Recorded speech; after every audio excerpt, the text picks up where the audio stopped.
We are up for a crazy Atlantic hurricane season. It may be even worse than that of 2005, the year that brought us Hurricane Katrina. That one took 1,392 lives and cost the country over $100 billion. Experts predict there will be between 17 to 25 total named storms. Some of these storms are about to become hurricanes, with winds reaching over 100 miles per hour or higher.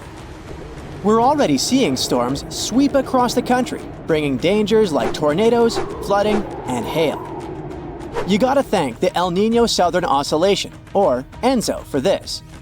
This complicated term has to do with El Niño and La Niña, the two giant forces that basically shape our world.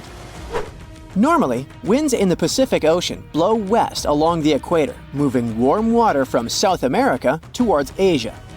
This warm water is replaced by cold water rising from the depths of the Pacific. But during El Niño and La Niña, this usual pattern is messed up. El Niño is the warm phase of the ENSO cycle. During El Niño, the equatorial winds weaken, causing warm water to shift back towards the west coast of the Americas. This means less cold water rises to the surface. The weather in northern parts of the US and Canada become drier and warmer because of it. But there are wetter conditions in southern states. In the Atlantic, El Niño weakens hurricane seasons, and it ramps up hurricane activity in the central and eastern Pacific. In Africa, it brings more rain to East Africa but less to southern Africa, West Africa, and parts of the Sahara. La Niña is the cold phase of the ENSO cycle. During this phase, the westward winds along the equator in the Pacific are stronger than usual, and they push more warm water towards Asia. And because of it, colder, nutrient-rich water rises to the surface along the Americas' west coast. These colder Pacific waters push the jet stream northward, giving us drier weather in the southern US, but wetter and colder conditions in the Pacific Northwest and Canada. La Niña also brings warmer winters to the southern US and cooler than normal temperatures to the north. La Niña usually calms hurricane activity in the Pacific, but intensifies it in the Atlantic. In 2023, El Niño was in charge, and it took most storms up before they got to the US. But this year, we've switched to La Niña, and this lady brings us colder water in the Pacific and a pattern that lets storms move a little farther west and reach the Caribbean. And when they get there, they can easily move into the Gulf and affect Florida and other states. The upcoming intense Atlantic hurricane season also has to do with a strong monsoon season in West Africa. It creates moisture and waves off Africa's coast and can travel along the Atlantic and spur hurricanes. The Atlantic hurricane season runs from the 1st of June to the 30th of November, and most activity happens between mid-August and mid-October. Since the 1950s, tropical cyclones have been given names to make it easier for meteorologists to inform the public about them. You're more likely to remember that Leslie is coming than Hurricane X34D is on the way, right? So there are 20 names on the alphabetical list this year, from Alberto to Beryl to Valerie and William. Let's hope it won't get as terrible as the Galveston hurricane. The most fatal natural disaster in U.S. history hit Texas in the year 1900. A Category 4 hurricane smashed into Galveston, demolishing over 3,600 buildings with winds over 135 miles per hour. It took the lives of between 6,000 and 12,000 people. One of the reasons it became so fatal was poor communication policy. Days before the disaster, it was clear to a professional weather forecaster that the storm was moving west. But the Weather Bureau in Washington predicted it would go over Florida and up to New England, which was way off. The Bureau was just 10 years old then, so hurricane science in the US wasn't very advanced. Cuban scientists were excellent at tracking storms because their region is so prone to them. So they knew it was heading towards the Gulf of Mexico. Unfortunately, the director of the Weather Bureau was so jealous that the Cuban forecasters were better than the American ones that he cut off the flow of information from Cuba and made it difficult for local forecasters to issue warnings without going through Washington. In the days before the storm hit, the chief observer in Galveston began to suspect that Washington's forecast was wrong and tried to warn the city, but it was too late. The hurricane left Galveston in ruins. After this hurricane, the Weather Bureau started improving communication both internationally and within the U.S. The officials in charge are doing everything possible to improve forecasts, support the people, and help the affected areas recover more easily after the hurricanes hit. They're going to try new forecast models to predict tropical cyclones getting stronger, help emergency and water managers prepare for potential flooding, and protect people and infrastructure. Coastal weather buoys in the tropical western Atlantic and Caribbean have been upgraded, and new drifters and sail drones, underwater gliders, and a lightweight drop sonde will provide real-time data. There are also some things you can do to ensure your safety before, during, and after a hurricane. If you live in a hurricane-prone area, Florida, Georgia, and the Carolinas, you must always be prepared before the high storm season. Make up a family disaster plan that will outline your actions during an emergency. Map out several evacuation routes in case your primary one is blocked, and decide on a meeting place if you get separated. You can arrange drills to teach family members how to shut off water, gas, and electricity, and even make sure the youngest knows how to call emergency services. Pack a disaster kit that will be ready to go at a moment's notice. It should include essentials like food, water, a first aid kit, and flashlights to last at least 72 hours on your own. You can buy a generator to make sure you have electricity in case of a power outage until the power returns. Keep it in a secure place, away from rain and rising water, with proper ventilation. You're also going to need self-powered radios and flashlights. If you can, add a safe room to your house that's strengthened to withstand high winds with reinforced concrete ceiling, floor, and walls. Make sure you have enough canned and non-perishable food and bottled water for at least 3 days. When the storm is about to hit, head north to get away from it, where it will be much weaker by the time it gets there. It's much safer to keep your family and pets together away from the storm than trying to ride it out at home. Try to go in one car if possible. Always follow local evacuation orders, especially if you're in a mobile home. Fill up your gas tank and give yourself plenty of time to get out. Never leave your pets behind. Debris, floodwaters, or flying objects can be dangerous for them. If you're staying put during a storm, you need a safe spot for you, your family, and your pets. This place shouldn't have any windows or skylights. If you're hiding at home, close all interior doors and secure the exterior ones. Quickly find an interior room with strong walls and no windows, like a bathroom or closet. If your home isn't safe, look for a community shelter. Get to your shelter at least 2 hours before the storm hits so it doesn't catch you outside. Bring a battery-powered radio with extra batteries for updates every 15 to 30 minutes. Never leave your shelter even if it seems calm, as conditions can get worse quickly, especially if you're in the eye of the storm. For extra protection, lie on the floor under something sturdy like a table. Don't use electric appliances, phones, or showers during the storm. Don't leave your shelter until you get the official all clear from the authorities. Be careful. There will be many hazards outside. In May 2024, stunning auroras adorning the night sky demonstrated all the power that solar storms emit as radiation. But sometimes, our sun does things that are far more destructive. I'm talking about solar particle events. During these events, blasts of protons coming directly from the surface of the sun can shoot out like giant cosmic searchlights. According to records, an extreme particle event hits Earth every 1,000 years or so. It often causes bad damage to the ozone layer and increases levels of ultraviolet radiation closer to the surface of our planet. Luckily, Earth's magnetic field acts as a powerful protective cocoon for our planet, fending off electrically charged radiation from the sun. In its normal state, this field functions like a ginormous bar magnet, with field lines rising from one pole, looping around the planet, and dropping at the other pole. This pattern is sometimes called an inverted grapefruit. This vertical orientation of the magnetic field at the poles allows some ionizing cosmic radiation to get through the field as far down as the upper atmosphere. There, it interacts with gas molecules and produces the glow we know as auroras.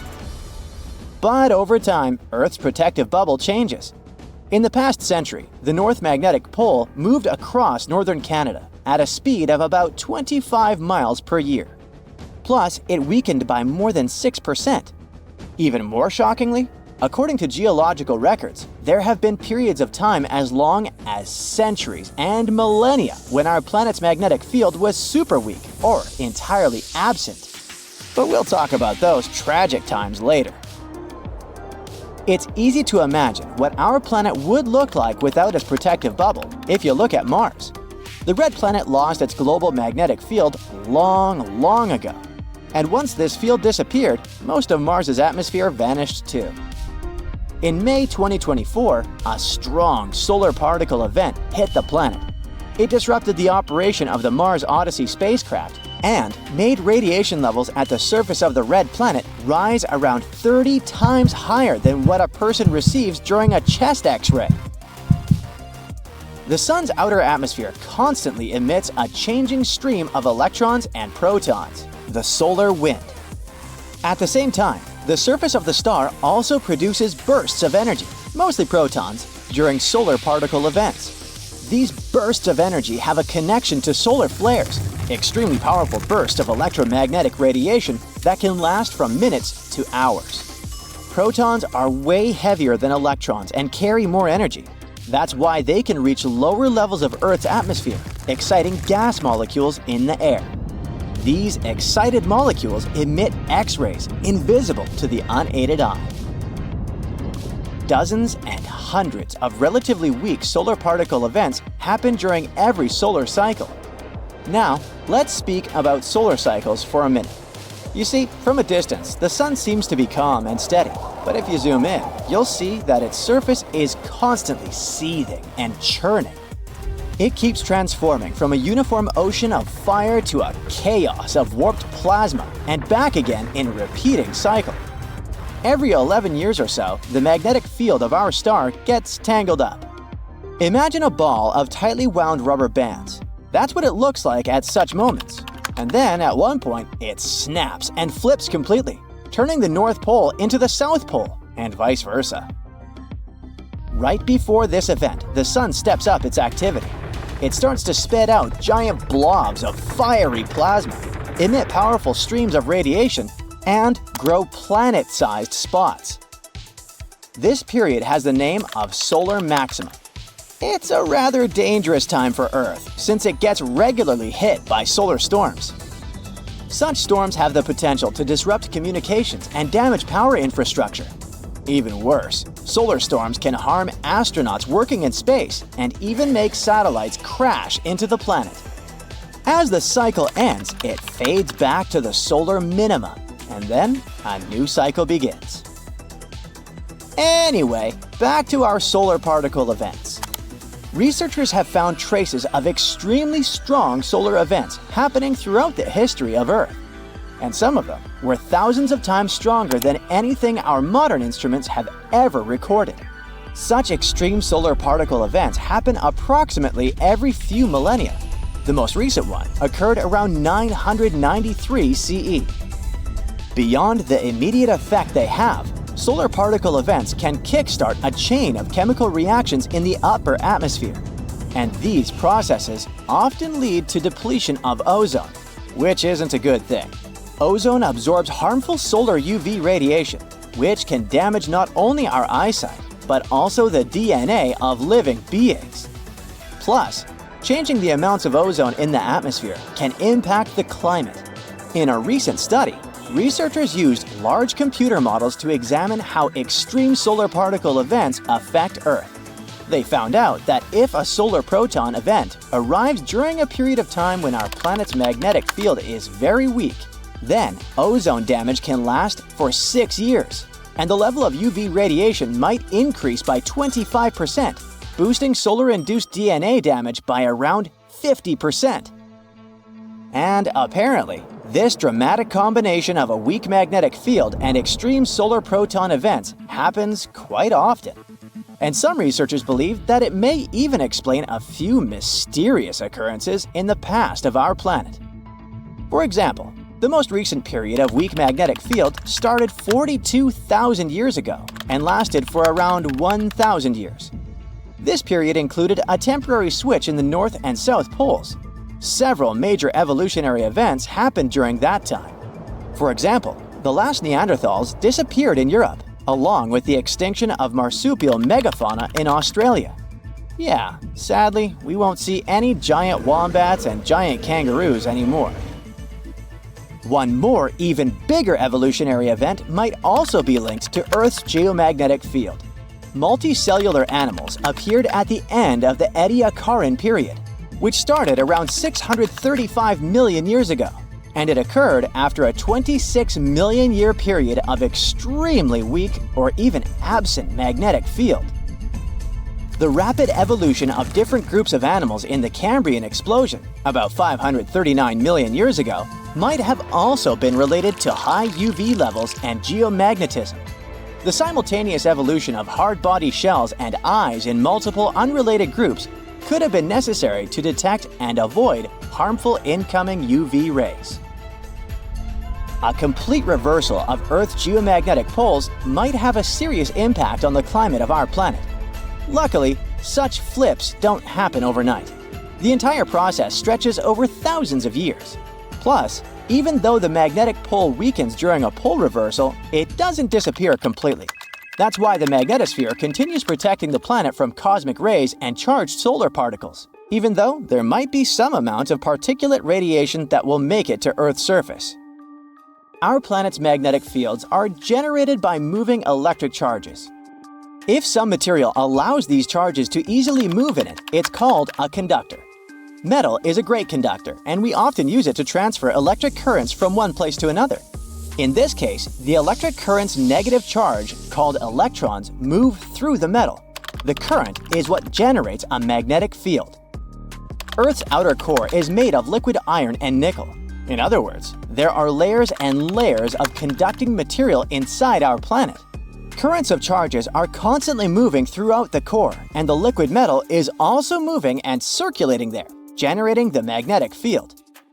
This magnetic field, in turn, produces something resembling a bubble around the planet. It's called the magnetosphere, and it's located above the uppermost part of the atmosphere. This layer shields and deflects high-energy cosmic ray radiation, which otherwise would be extremely hazardous to people and other forms of life on Earth. The magnetosphere also interacts with the ionosphere, the layer of our planet's atmosphere containing loads of ions and free electrons and capable of reflecting radio waves. The interaction between these two layers and magnetized solar winds is what scientists call space weather. The solar wind is normally mild, and there's no space weather whatsoever.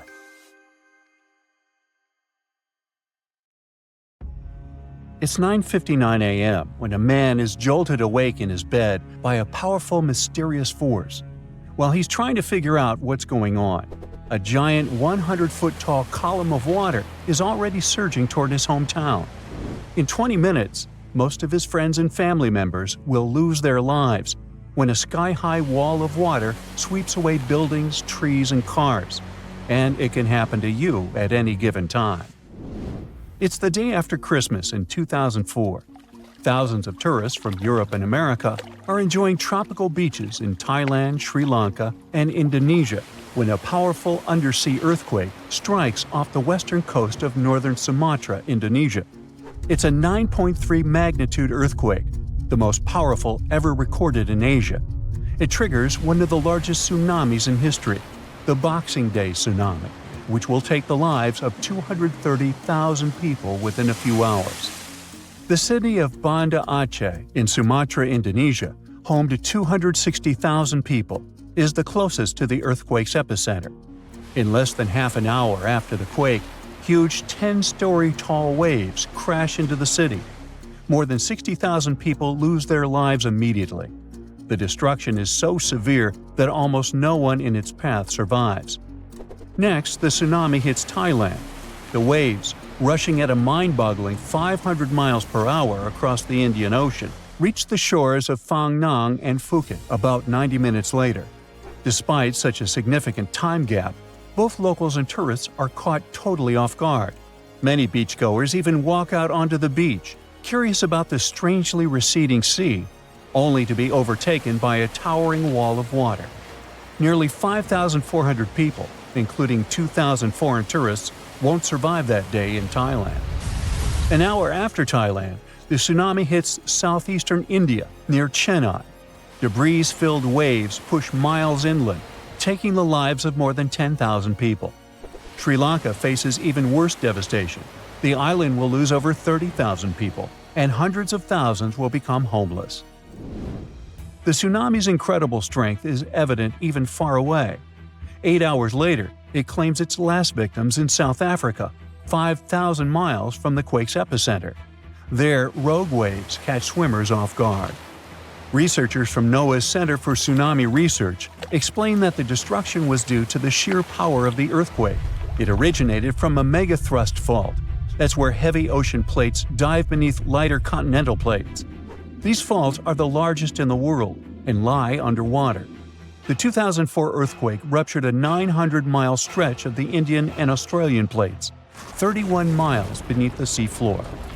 Plus, instead of one quick jolt, the quake lasted for 10 minutes and released an unimaginable amount of energy. During the shaking, massive sections of the seafloor moved upwards by 130 feet. That's a lot.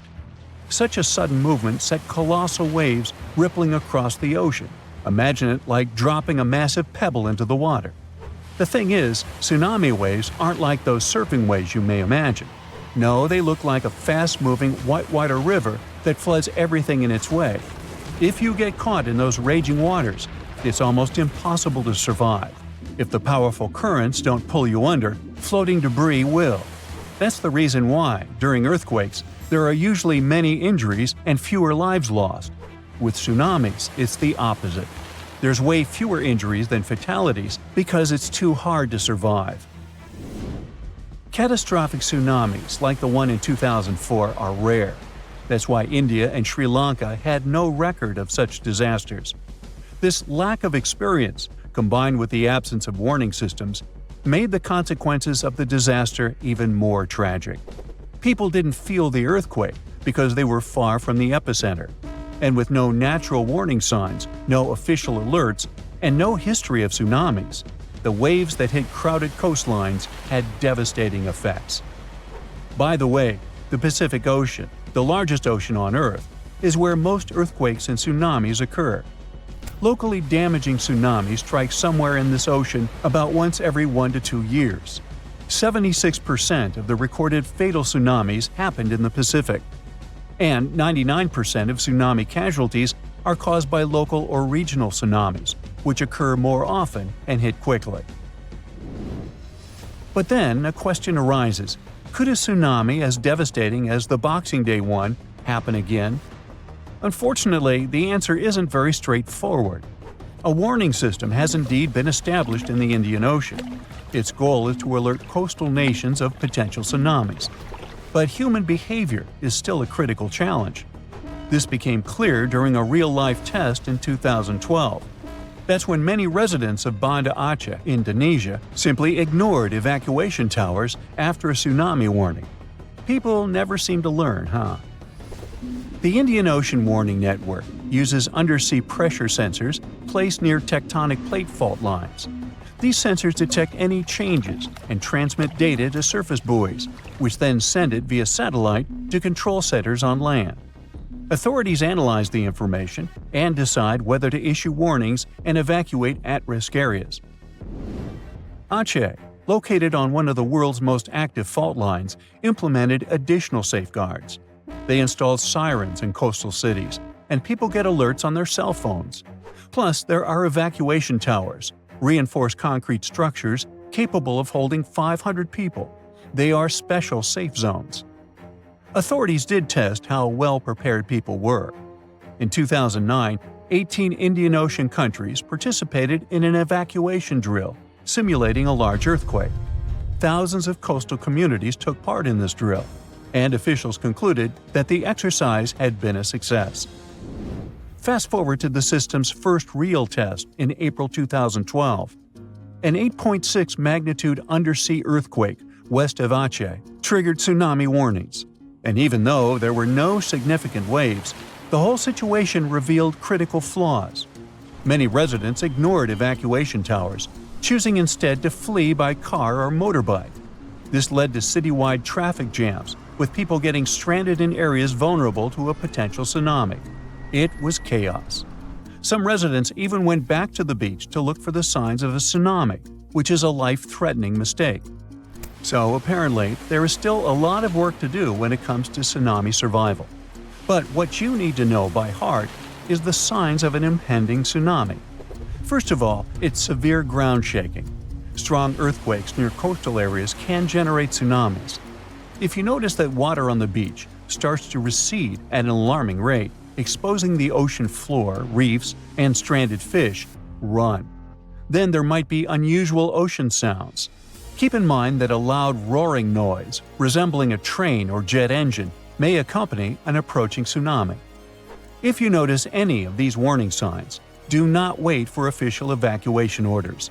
Leave low-lying coastal areas immediately and move to higher ground as fast as possible. If you're at home, make sure your family members know about the tsunami and follow official guidance. You should remember that locally generated tsunamis may strike within minutes. You have to act quickly. If it's a distant tsunami, you may have more time to evacuate. If you don't have an opportunity to move inland, hide in high reinforced concrete buildings. Avoid staying in small buildings or homes in low-lying areas. If you're on a boat, stay offshore. Tsunami activity isn't as dangerous in deep water, so avoid returning to port during a tsunami warning. If you're already in port, check with harbor authorities for guidance. If it's possible to move to deep water, do it in an orderly manner. It may be safer for small boat owners to leave their vessel and move to higher ground. And always, prioritize moving to higher ground over saving your belongings. If you live in a coastal area, you can take some measures to protect your property in advance. Since most tsunami waves are under 10 feet, you may consider elevating your house. It can reduce damage. You can also consult an engineer to assess and reinforce your home. And finally, don't forget to protect outbuildings too, and create fences that will allow animals to reach higher ground. Around 2,500 years ago, an earthquake completely changed the course of one of the largest and most famous rivers on the planet, the Ganges. Now, it's normal for rivers not to sit in one place, so if you live next to one, it could also just disappear without a trace or flood the whole city one day. In the case of the Ganges River, a supermassive earthquake became the reason for this dramatic change. Scientists say it might happen again, and it would be a huge problem for millions of people who depend on this river. The Ganges River starts as small streams in the Himalayas and travels a long way, over 1,500 miles. Along its journey, it meets other big rivers before all the water flows into the Bay of Bengal. The Ganges has the largest delta in the world among all rivers. Just like many other rivers in the region, it slowly changes its path over time. These changes, if they happen when a river wears away its banks, usually takes a long time, sometimes decades. Scientists have discovered that the Ganges-Brahmaputra river system has shifted several times over the last 6,000 years. When they looked at satellite images of the Ganges Delta, they noticed something interesting. There was a crescent-shaped dip in the ground about 28 miles away from where the river is flowing now. This depression was over 1 mile wide and stretched for many miles. They thought it might have been an old main channel of the Ganges River a long time ago. In 2018, the team decided to visit the area to check it out for themselves and take samples to learn more about it. While driving back home, they noticed a pit where someone was digging dirt to create a pond. The next day, they planned to fill it with water. But the researchers spotted something strange in the dirt. There were vertical bands of light-colored sand mixed into the darker mud. These special layers are clues from the past. They show that an ancient earthquake made sand and water shoot up from below the ground and created sand volcanoes that were trapped in time. The scientists studied the sand and mud and figured out that these earthquakes happened around 2,500 years ago and were strong, with magnitudes of 7 to 8. The epicenter was over 110 miles away from the main stem of the river, but it was powerful enough to displace it. It could have affected around 140 million people. The Ganges-Brahmaputra system is close to spots where Earth's tectonic plates meet, so earthquakes happen here often. There's no danger right now, but scientists think that another massive earthquake could happen in the next few hundred or thousand years. It could threaten up to 170 million people. That's about half the population of the U.S. No one can predict exactly when an earthquake will happen or how strong it will be. Learning how earthquakes in the past moved rivers helps scientists figure out patterns and make guesses about similar events in the future. This knowledge could help us prepare better and create safety plans before another big earthquake strikes. Now, the Ganges isn't the only river at risk. The Yellow River, the Irrawaddy River, and rivers in the United States, like the Klamath and San Joaquin, all face similar dangers. The mighty Mississippi River has also switched its path many times over the last 7,000 years. Right now, there's a huge system of dams and barriers called a control structure in central Louisiana. This structure's job is to stop the Mississippi from spilling over its banks and joining a nearby river. But scientists think that, in theory, these barriers wouldn't handle megafloods. So the Mississippi could break free and change its course again. This would cause massive problems, especially in southern Louisiana. One of the recent examples when a river changing its course caused disaster was the Kosi River in India. In August 2008, over just a few days, the river's path shifted by almost 60 miles, which is a huge change. Floods happen in some parts of the state rather often, but they hadn't seen such strong ones in over 50 years. They affected around 1,000 villages and 3 million people, and about 1 million people had to be evacuated to safety. Since many of these people hadn't faced floods in so long, they weren't ready to handle it quickly. It caused even more damage to their homes and lives. Scientists have been trying for decades to figure out what exactly makes rivers suddenly change their course. A new study explains that two things work together to make a river to do it. This process is called avulsion. First, there's the setup, which is like building up tension before something big happens. Over time, sediment, sand, dirt, and other stuff carried by the river gets deposited in certain places. It either raises the river above the land around it or makes a nearby slope steeper than the river's current path. Then there's the trigger, which is like the final straw that makes everything happen. This trigger could be a big flood, an earthquake, or even something like a pile of logs blocking the water. Now, researchers looked at satellite images of about 170 cases of avulsion from the past 50 years. They noticed these events happen most often near river mouths and near mountains. Rivers were about 3 times more likely to change course in these places than in the areas between them. They also studied 58 river channels in detail, using super clear maps to measure super elevation. That's how high the river is compared to the land around it. They also measured slope advantage. That's how steep a new path might be compared to the river's current one.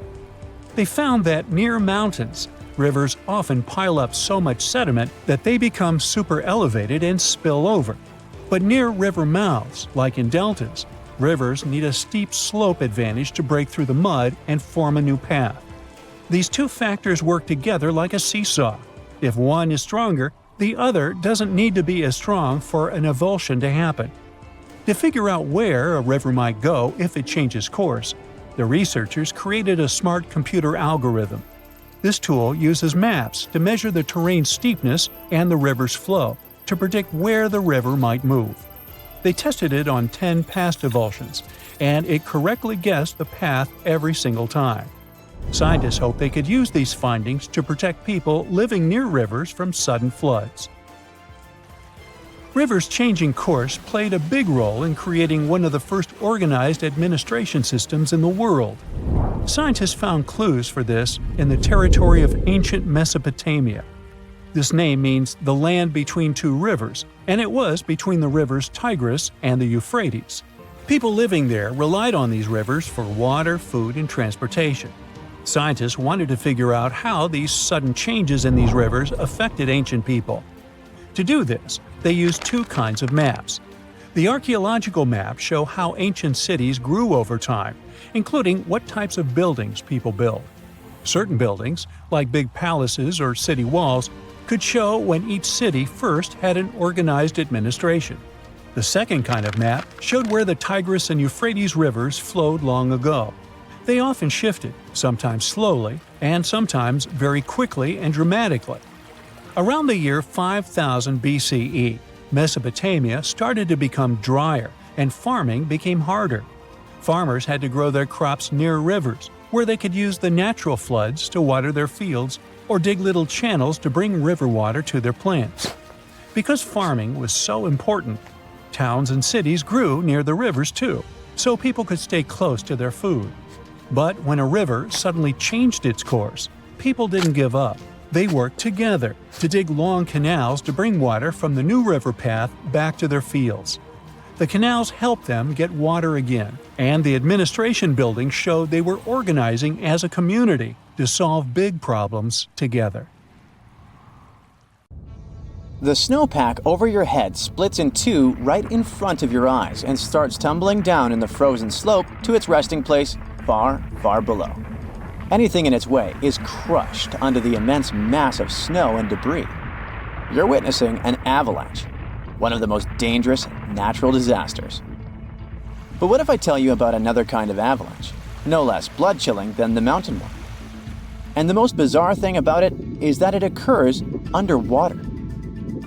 Underwater avalanches are powerful and disastrous natural phenomena, often much more dangerous than land ones. They have the potential to wreak havoc on the entire planet, leading to catastrophic consequences. The most alarming thing? They occur all the time under the surface of the ocean, impossible to see, predict, and extremely difficult to measure. Such avalanches can get 100 times larger than land ones, and they pose a great risk to the world's communications, capable of leaving the entire planet without the internet. But we'll talk about it a bit later. First, let's go 60,000 years back into the past. We're near the northwest coast of Africa, ready to witness the colossal scale and devastating impact of a ginormous underwater avalanche. It started as a quite small underwater landslide in the Agadir Canyon. At first, it was just 0.35 cubic miles of material, but in no time, this mass increased more than 100 times in size while traveling across the Atlantic Ocean floor.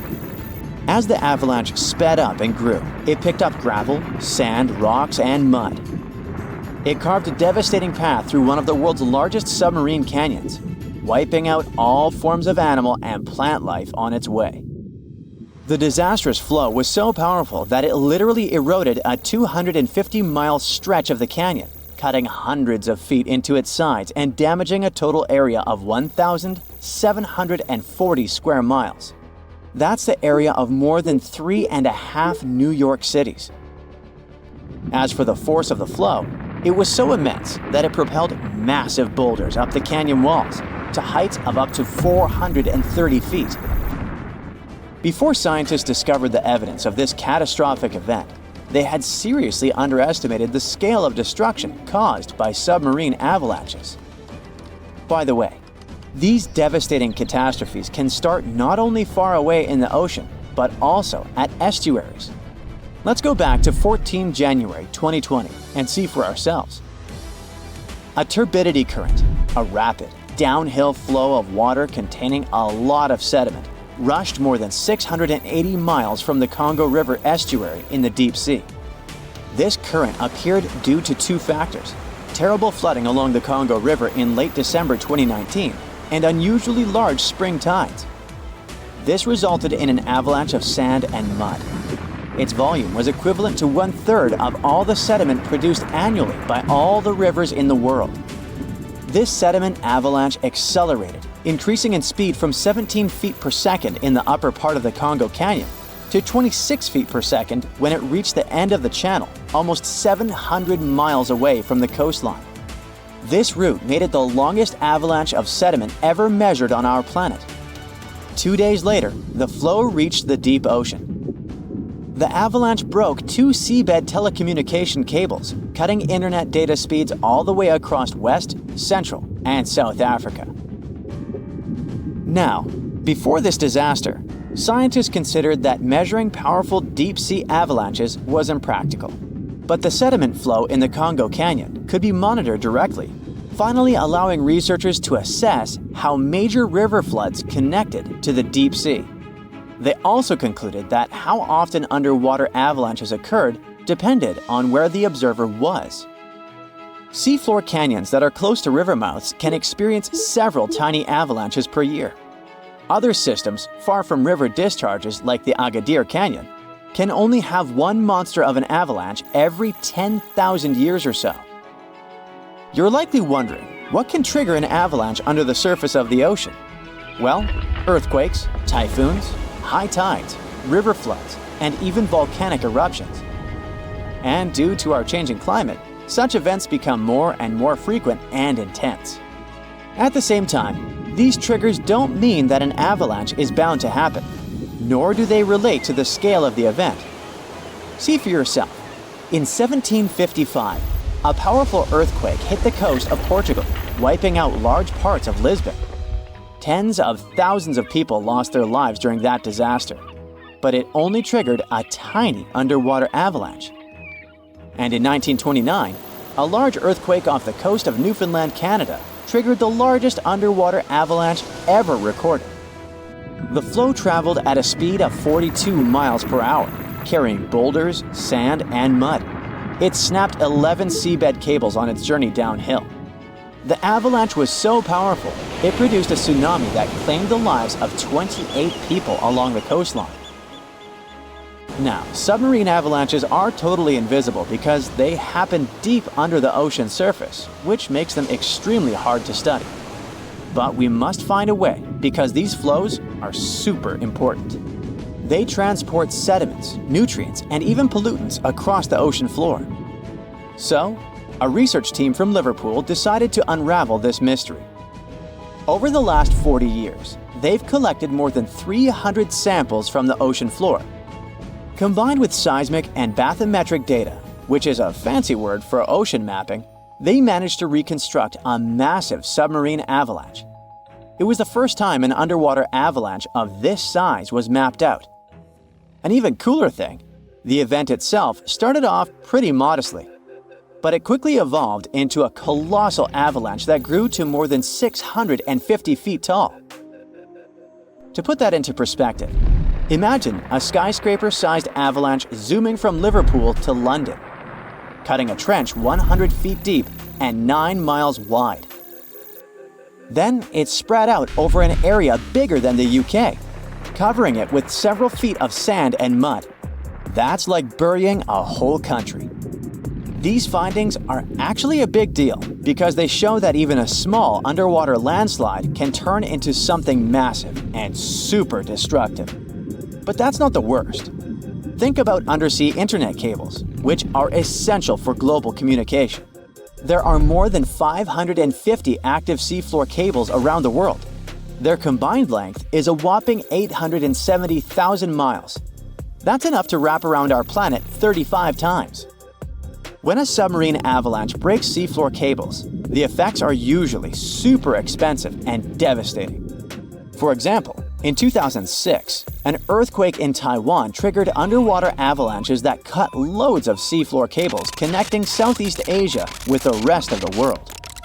The largest internet operator in China had a 90% loss of traffic to the USA at the peak of the event. As for Taiwan itself, it experienced between 74 to 100% loss in traffic to neighboring islands. So now you probably get why we need to learn more about this natural phenomenon. Luckily, researchers at Tulane University have found a way to study it in 3D. Previous studies only looked at submarine avalanches in 2D, which didn't give the full picture of how they actually behaved. The new research focused on how underwater flows interacted with mini basins, natural features on the ocean floor that look like shallow bowls. Despite being called mini, these bowls can be huge, up to 4 square miles. When turbidity currents flow into these mini basins, they don't just stop. No, they hit the far side and curl back around like water eddies in a stream. These swirling flows move the sediment around before it settles on the ocean floor. The size of the mini basin and the speed of the flow can change how the current behaves. If the basin is big and the current is slow, it starts to fill up with sediment. But if you crank up the flow speed or shrink the basin, the current starts to overflow, spilling over the basin. To study all this, the researchers created a mini version of a mini basin in a pool and used different speeds of flow to simulate turbidity currents. They even made their own sediment mixtures to see how different sizes of particles would behave. In the end, they managed to mimic real-life ocean conditions, but on a smaller, manageable scale. Pretty cool, huh? Back in the day, from 774 to 775, Earth got hit with a mega blast of radiation. This crazy burst of energy left its mark. 3 rings from that year show way too high levels of radioactive stuff. But what exactly caused it? Scientists are inclined to think that the reason was a solar flare. Some folks think maybe a massive supernova caused the radiation blast. But astronomer Phil Plait says that if that had been the case, it would have had to be less than 1,000 light years away and would have been crazy bright. But there's no record of that happening. No bright, shiny Death Star in sight. After looking at the radioactive carbon and beryllium in tree rings, scientists ruled out a bunch of other possibilities. At first, they considered that it was a smash-up between neutron stars or a neutron star and a black hole. These types of crashes produce a super quick blast of gamma rays without any light show, which lines up best with the evidence. But these kinds of collisions are super rare. Plait thinks it's kinda unlikely that this is the answer. He figures we should only see one of these events in our galaxy about once every million years. So having one just 1,200 years ago seems pretty wild. Scientists are seriously worried about these rare events. If one happened closer to Earth, it could seriously mess up life on our planet. Even if it was thousands of light years away, a similar event today could cause chaos with all the fancy electronic systems we've come to rely on. So it's a good thing those gamma ray bursts are so rare, because if they were more common, Earth might be in for a rough ride. You may think that if our planet could withstand mega radiation blasts, it can easily withstand something less frightening. Let's say grasshoppers. Sorry to say that, but it's not exactly true. Back in 1874, during a hot summer in Kansas, things took a strange turn. Grasshoppers, or should I say locusts, invaded the Great Plains like nobody's business. They came down like a storm, blanketing houses, trees, and even poor trains passing by. These bugs were on a mission to cause chaos. Farmers had to scramble to protect their wells and just about anything else worth saving. Locusts landed everywhere, wreaking havoc on everything in sight. Even poor sheep lost their wool. Locusts even stripped paint off wagons and handles off pitchforks. This is how destructive they were. Livestock tried to fight back by eating them, but there were just too many of these insects. That year, those critters caused about $200 million in crop damage. The locust invasion was so tough, even the US Army stepped in to help. In the end, locusts began to disappear, sparing the plains from further devastation. Natural disasters can be even more unexpected than radiation blasts from space and locust invasions. Check this out. Back in June 2017, a reindeer herder up in northwest Siberia was minding their own business when they suddenly heard a crazy loud blast and saw smoke shooting up from the ground. If that happened to me, I'd need to change my pants. Sorry. Later on, they found this huge hole that was like 23 feet wide and nearly 65 feet deep and was surrounded by chunks of ice and dirt. It turned out that there were over 17 such black holes in the area. They were filled with peaty water and shrouded in mystery. Some folks thought those were sinkholes. Others were sure they were left by top-secret device tests or even a bunch of meteorites. Now, the latest idea is that these holes are actually craters caused by the Arctic warming up and melting the frozen ground. The theory states that as the ground thaws, gas pockets trapped beneath the surface burst through, creating such dramatic holes. Apparently, these eerie craters have been showing up in specific spots in Siberia where ancient geological faults have been leaking out hot natural gas for ages. Combine that with some leftover methane from old lake sediments, and you've got a recipe for some explosive surprises as the planet heats up. Not scared yet? Alright, maybe you're afraid of darkness, huh? If so, you wouldn't like it back in 536. It's the year when the world went through a crazy 18-month period of darkness. A mysterious fog covered Europe, the Middle East, and parts of Asia, blocking out the sun and causing chaos. It was like the Dark Ages, but for real. It turns out that the main culprit behind this fog was a volcanic eruption in Iceland. This eruption spread ash across the northern hemisphere, causing temperatures to drop and crops to fail. People were freezing and starving. It was a mess. Historians from back in the day even talked about how weird it was. The sun looked like the moon. Summers were freezing cold, and even China had summer snow. It was all because of the volcanic ash blocking out the sun. And to make things even worse, this period of darkness sparked the beginning of the bubonic plague in 541. Talk about a rough time to be alive. Let's go back to Siberia real quick. Back in 1908, way out in the wilds of Siberia, an asteroid dropped for an unexpected visit. Today, we know it as the Tunguska asteroid, but it didn't get its name instantly. Local folks only caught a glimpse of the show. A bright fireball streaking across the sky, followed by a massive boom. Trees went flying, fires blazed, and animals weren't too happy about it either. But since the area was so remote, not many folks took notice. For almost 2 decades, nobody bothered to check out the Tunguska site. People had too much on their plates back then. But then, scientists finally made it out there and found evidence of the asteroid's shenanigans. Later in expeditions, they found some spacey microparticles. Fast forward to now, and NASA has a whole planetary defense thing going on. They even sent a mission to test out asteroid deflecting tech. Because who knows when the next cosmic rock will come knocking on our door, right? In the middle of the 19th century, there was one more epic solar storm called the Carrington Event. It may not sound like a big deal to you, but it had pretty rough consequences. The next day after the storm, Earth was hit with this insane geomagnetic storm that threw telegraphs off the rails and brought auroras to the tropics. And it's the place where they normally never show up.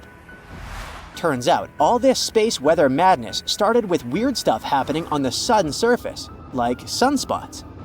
From these spots, solar flares and other crazy electromagnetic stuff can pop out and mess with our technology. Massive solar storms like this one can shoot out from the sun at speeds of up to 1,800 miles per second. They can contain billions of tons of solar material, complete with a sassy little magnetic field that loves to mess with Earth's magnetic field when they meet. Now, listen closely. We're getting close to the next solar maximum in 2025, so it's a good time to check out the history of the worst solar storms, like the Carrington Event, and take notice. Imagine if a similar storm hit today. An internet apocalypse, anyone? Businesses would be sent offline and we'd be facing some serious damages. Luckily, these mega solar storms don't happen very often. But hey, space weather is tricky to predict, so who knows when the next one will hit? Floods, tornadoes, tsunamis, hurricanes, yikes.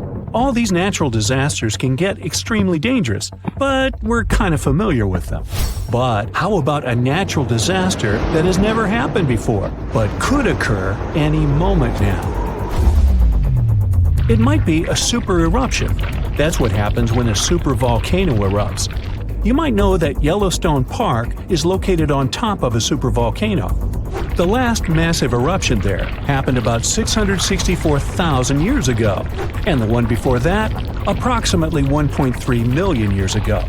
If we do the math, we'll understand that the next eruption might be due anytime soon. There's no strong evidence that the supervolcano is waking up or preparing for an eruption, but what would it be like if it did happen? Months before the eruption, small-scale earthquakes would become more frequent and more powerful in the area. Not long before the eruption, the growing pressure would push up the ground over the volcano, creating a dome. Narrow cracks would open along the edges of this dome. The magma would then start rising toward the surface, and then the eruption would kick off. A massive column of lava and ash would shoot up into the air to a height of over 16 miles. The volcano would keep pumping ash for days on end. The air in that area would heat up to 570 degrees Fahrenheit. For all living creatures, ash fallout would be one of the most dangerous consequences of the eruption. Buildings and trees would start collapsing under the weight of this dense substance. It would only take a couple of days for a 10-foot layer of ash to cover the territory of about 50 miles around the center of the eruption. After the ash got into the stratosphere, the temperatures all over the world would start to drop. The eruption would also be rich in sulfur, and this element is an effective sun blocker.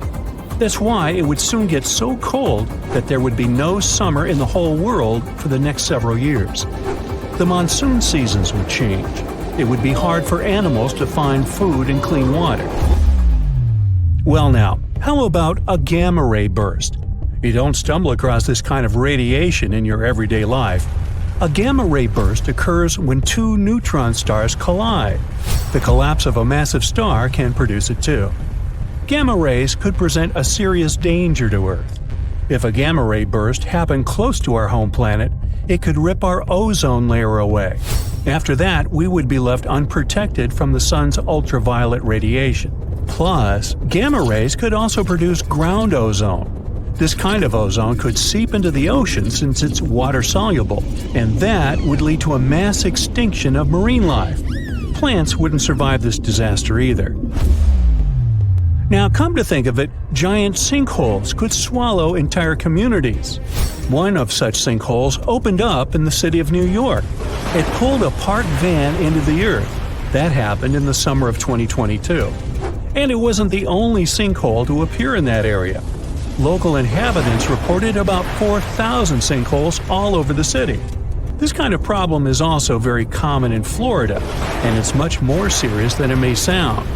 Sinkholes open all of a sudden, pulling down everything and everyone that happens to be nearby. Sinkholes appear all over the world, which makes them a global problem. They're totally unpredictable and form without warning. Luckily, experts know what causes them.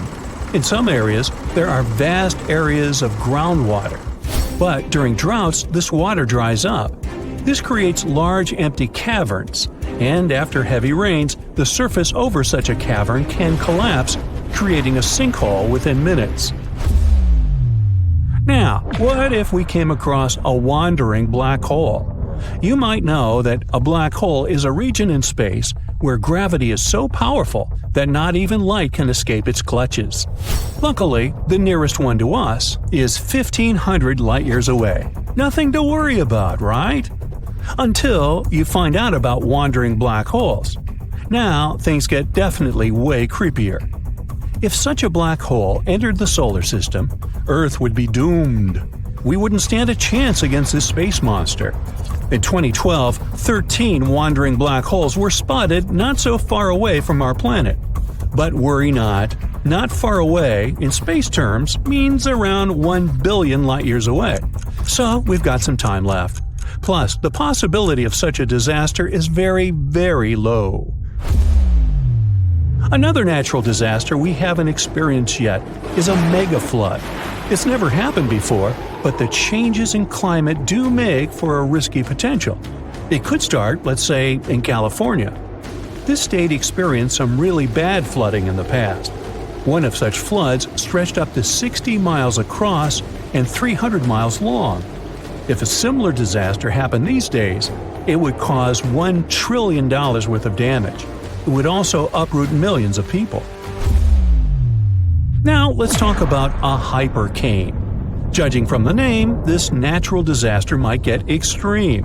A hypercane is a theoretical hurricane of unsurpassed power. It would occur if the ocean became overheated as a result of climate change, or because of a massive volcanic eruption.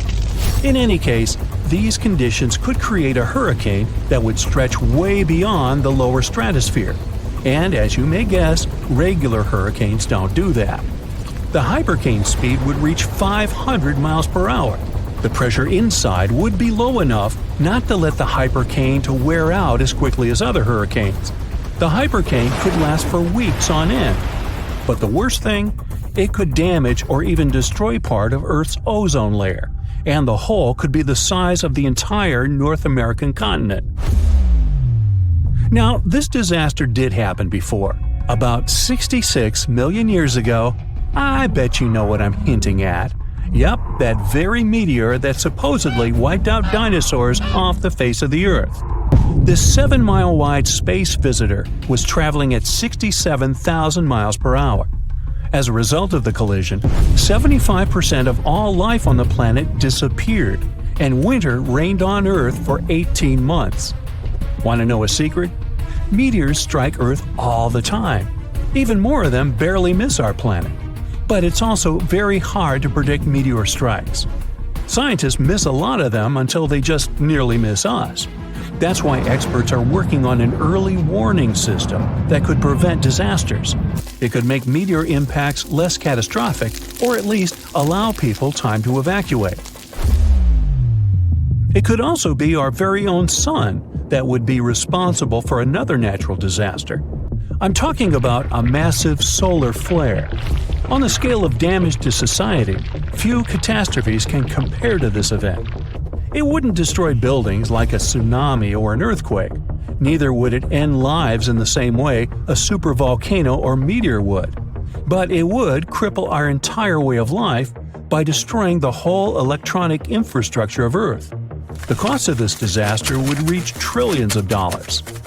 It'd cause other infrastructures to fail. Communication, medicine, transportation, banking systems. Those would tumble like dominoes, and it would be incredibly hard to recover them. Earth would be left without electricity for years. There would be no electric light, no computers, no phones. Water supply systems would be out of order. There would be no food in supermarkets. There would be no electricity, and people wouldn't be able to reboot the already broken power grids. In 1859, people all over the world woke up in the middle of the night. It was as light as during the day. The skies were illuminated with auroras, red, green, purple.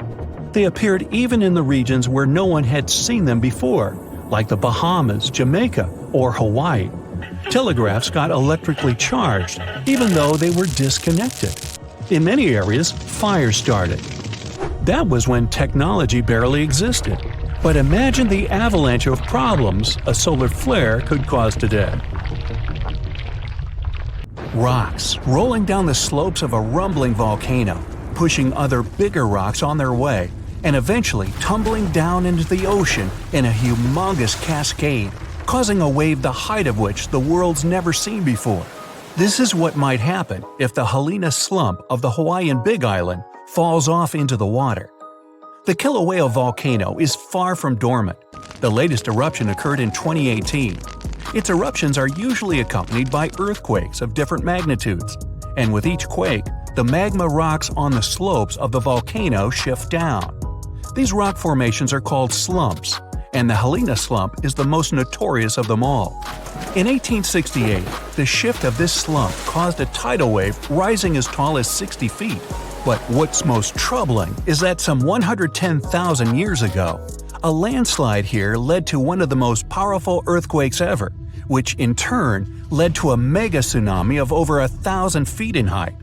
Scientists are worried that such an event may repeat in the future. If that happens, the wave might engulf the whole of Hawaii and easily reach both North and South American coasts. Geologists are quick to reassure, though, that a landslide like this is unlikely to occur anytime soon. It's just too early for that. But when it finally does, the consequences will be catastrophic. Have a nice day! Yellowstone National Park in the western USA is world famous for its dazzling views, and especially the colorful Grand Prismatic Spring at its very heart. But we should all stay aware that Yellowstone is, first and foremost, an enormous caldera, basically a slumbering supervolcano. The difference between a regular volcano, like Kilauea from earlier, and a supervolcano is that the latter is thousands of times more powerful. Imagine an eruption spewing tons of huge rock and rivers of hot lava, pumping out clouds of ash that make countries stop air travel for weeks. And now multiply all of this by 1,000. This is what a Yellowstone eruption would look like. At first, a huge area in the middle of the national park would shake, crumble, and then blast upwards in a megaton explosion. Lava flows and magma rocks would cover the area of about 40 square miles, roughly half of Washington, D.C. But the greatest danger is the volcanic ash.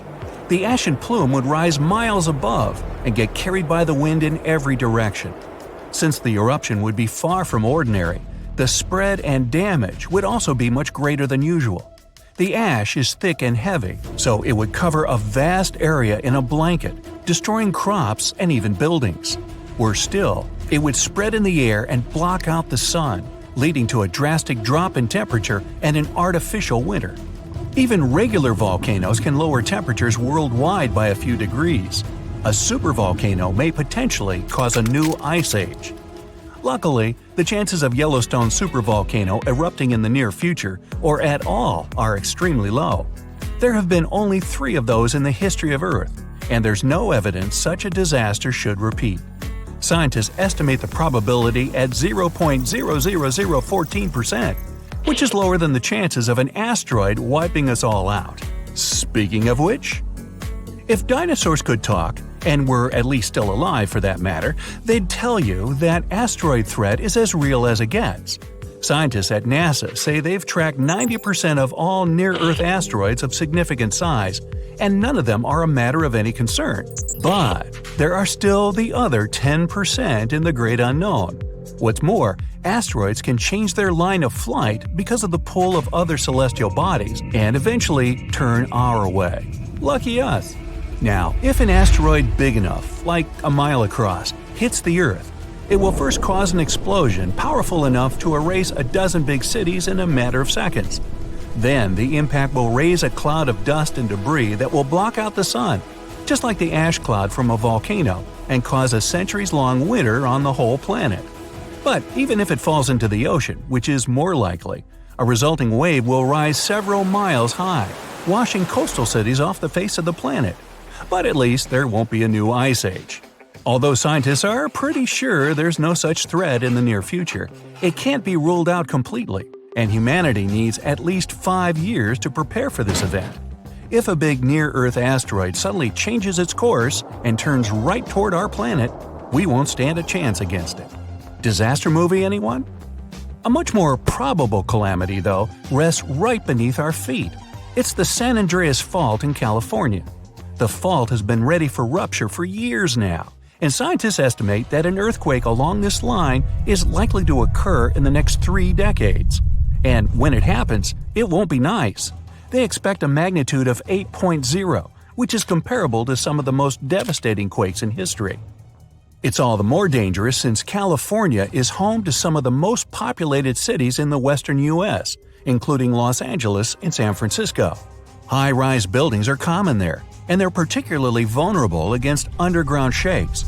The San Andreas earthquake might cause a whole lot of damage both to cities and countryside. In the worst-case scenario, the ground might break apart, destroying buildings, farms, and changing the landscape altogether. Still, scientists believe that the probability of such a quake is only 7% for the next 30 years. So there's a rather big chance, 93%, that we'll never see that in our lifetime. Yet, there's another earthquake hazard not so far away from the previous one: the mega thrust in Chile. The country sits right above the subduction zone, an area where two tectonic plates meet and go one beneath the other. At the place of their meeting, stress has accumulated because of their continuous movement, and once that strain is too much, a major earthquake occurs. Chile has experienced a lot of quakes in the recent years, and scientists are worried those might be preparing the area for a really big one. They believe a great earthquake is due to happen before the end of the century, and it might be devastating to the coastal area. Even smaller quakes cause tsunamis that flooded the west coast, and a huge one like that is likely to raise a wave of incredible height. On the bright side, Chile now knows to prepare in advance for the coming natural disasters, and geologists are pretty sure people will be able to evacuate before the earthquake strikes. In September of 1859, astronomer Richard Carrington was looking at the sun and suddenly saw a bright flare on its surface. He made a note of it in his records, but only realized how important it was a couple of days later. The energy from that flare reached Earth and struck it directly, causing northern lights to appear above Cuba and burning telegraph lines all around the world. This was dubbed the Carrington event, and it was a solar storm. Such storms hit the Earth fairly often, but none of them were so powerful as the Carrington event, neither before nor after. But in 2012, astronomers registered a similar solar flare whose energy nearly hit our planet once again. If it had been just a week earlier, we'd have been in big trouble. Today, humanity relies on electricity in almost every aspect of life, and a powerful solar storm would mess with the electromagnetic field of Earth a lot. All electric appliances would either shut down or short-circuit, and huge transformers powering basically everything would go out of order for good. It would take years to repair them, and the cost of such a massive blackout would count in trillions of dollars. The worst of it is that science is almost unable to predict solar storms, and even if we could know about them in advance, we'd be powerless to stop them. The flare happens in a matter of seconds, and it takes about 8 minutes for the particles to reach the Earth's atmosphere, causing the disturbance. The power outage would come a bit later, in a day or so, when a massive cloud of plasma gets to our planet. At the moment, there's no protection against solar flares, and the chances of one powerful enough to cut all of our electricity in the next few years are quite high, about 12%. The only good thing about all this is that we now know of such a possibility and can at least prepare in advance. Hey, don't forget to pack some underwear and socks. You'll always need those.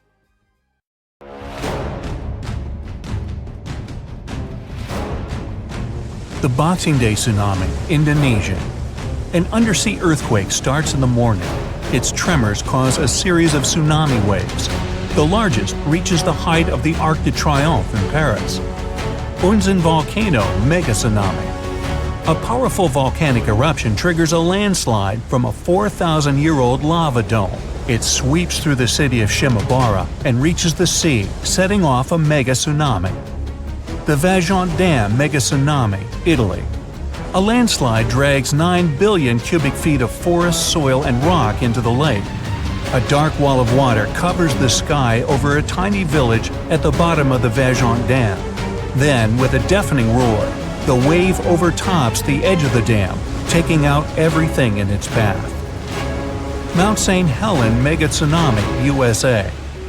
As the volcano erupts, the upper 1,500 feet of Mount St. Helens collapses into a massive landslide. Part of this avalanche plunges down into nearby Spirit Lake, which splashes the lake waters into a series of waves almost as tall as the Eiffel Tower. Alaska's Lituya Bay tsunami. A landslide caused by an earthquake creates a mega wave. It surges over the headland and washes away trees, plants, and soil down to bedrock. Molokai, Hawaii. A third of the East Molokai volcano caves in and collapses into the Pacific Ocean. This causes a tsunami the size of the second tallest building in the world, Shanghai Tower. The waves reach Mexico and California. The Yucatan asteroid tsunami. The asteroid, which is rumored to have wiped out dinosaurs, strikes the Yucatan Peninsula. It creates a mega tsunami, the largest in Earth's history. The first waves almost twice bigger than the world's tallest building, the Burj Khalifa. Hurricane Mitch. Mitch forms in the western Caribbean Sea. Soon it strengthens to become the 8th most powerful Atlantic hurricane ever. The storm pours 4 inches of rain per hour for 2 days in Honduras. It causes terrible mudslides and floods. Hurricane Allen. Rare and extremely powerful, the storm is one of the few to reach Category 5, the highest possible. It causes more than $2 billion in damage. The Great Hurricane. After tearing down Barbados, the storm moves on. It strips the bark off the trees growing on Martinique and St. Lucia and travels further. This horrific natural disaster lasts for 6 days. Hurricane Dorian. It's the most powerful tropical cyclone to hit the Bahamas. The hurricane flattens most of the structures on the islands and sweeps them into the sea. Hurricane Wilma. The storm occurs in the Caribbean Sea near Jamaica and heads to the west. 2 days later, it gathers enough power to turn into the most intense hurricane ever recorded in the Atlantic Ocean. Hurricane Patricia. A regular storm develops a well-defined eye and turns into a Category 5 hurricane within a mere 24 hours. At one point, it travels faster than a Ferrari moving at its top speed. It makes Patricia the world's most intense tropical cyclone ever recorded. Kamchatka earthquake. It happens in the early morning 80 miles away from the shores of Kamchatka. The earth tremors produce a tsunami. The first 2 waves are catastrophic, up to 60 feet high. The third one's much weaker. Valparaiso earthquake, Chile. It happens at about 5 a.m. along the boundary of 2 tectonic plates. The tsunami, triggered by the earthquake, wipes out 620 miles of Chile's coastline. Tohoku earthquake, Japan. The first earth tremors start at a great underwater depth. The earthquake is so strong it moves Japan's main island. It shifts the planet on its axis by up to 10 inches and increases its rotation speed. The disaster also triggers a tsunami with 133-foot high waves that travel 6 miles inland. Indian Ocean earthquake, Sumatra. A rupture along 2 tectonic plates sets off an undersea earthquake. It begins at about 8 a.m. near northern Sumatra, Indonesia. It makes the planet vibrate nearly a half inch and sets off earthquakes all over the world up to Alaska. Good Friday earthquake, Alaska. The most powerful earthquake recorded in North America lasts for 4 minutes and 38 seconds. A 600-mile-long crack causes terrible landslides and a 27-foot tsunami. Areas 200 miles away get raised by 30 feet. Other places permanently drop 8 feet. Valdivia, Chile. The Great Chilean earthquake starts in the afternoon and lasts for no less than 10 minutes. The disaster affects an area the size of California. It triggers tsunamis that reach the shore of Hawaii, Japan, the Philippines, Australia, and New Zealand. The average tornado usually lasts less than 10 minutes, but there are exceptions. El Reno tornado. It's considered the world's largest tornado based on width. At its peak, the twister reaches 2.5 miles across. The Perryville tornado, U.S. It occurs at about 2 a.m. and starts with snapping hardwood trees and breaking down stone constructions. Then the whirlwind becomes stronger. It levels 2-story buildings, flips and tosses cars as if they were toys. Bridge Creek Moore tornado. When the twister gets into the town of Bridge Creek, its width is at its peak, 1 to 1.5 miles. The wind speed of the tornado reaches more than 300 miles per hour. This natural disaster causes $1 billion in damage. Manitoba, Canada. An outstanding tornado rages for nearly 3 hours. It breaks tons of trees and utility poles, damages roads and farmhouses, but miraculously misses every town on its path. Tri-state tornado, U.S. The world's longest-lasting single tornado travels 220 miles through Missouri, Illinois, and Indiana. The average tornado's path is usually no longer than 5 miles. Tupelo, Gainesville, U.S. An outbreak that consists of at least 12 single tornadoes wipes out everything on its way. The accompanying rainstorms also trigger severe flash floods that make matters even worse. Valjean landslide, Italy. At 10 p.m., a landslide with a volume of 100 Great Pyramids of Giza breaks off from the top of Monte Toc. It falls into the Valjean Dam Reservoir, producing a tsunami wave taller than the Golden Gate Bridge. Yunnan, China. An avalanche of rocks, stones, and mud, so big it could fill up Sydney Harbor, forms a dam on the Jinsha River. The Hida River, Japan. Triggered by a rainstorm, 300,000 Olympic swimming pools of debris flows down before getting stopped by another, earlier landslide. Along the way, the landslide sweeps 2 buses off the road. Peru. A rock slide dams the Rio Montanero, a long river running through the center of Peru. The whole process takes no more than 3 minutes, which means the landslide moves at a speed of up to 87 miles per hour. It also leaves a trail of debris 5 miles long.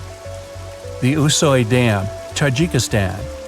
Set off by a magnitude 7.4 earthquake, the rockslide falls into the Murghab River and blocks its flow. That's how the Usoy Dam, one of the tallest in the world, appears. Mount St. Helens, USA. At 8:30 a.m., after much buildup, a volcanic vent finally gives way and sets off a catastrophic eruption, which makes the entire north side of Mount St. Helens fall away. It's the world's largest recorded landslide. North Bonneville, U.S. In the middle of the 15th century, a great earthquake occurs. An incredible amount of debris rushes down from Table Mountain. It covers more than 5 square miles and blocks the Columbia River with a dam 200 feet high and 3.5 miles long.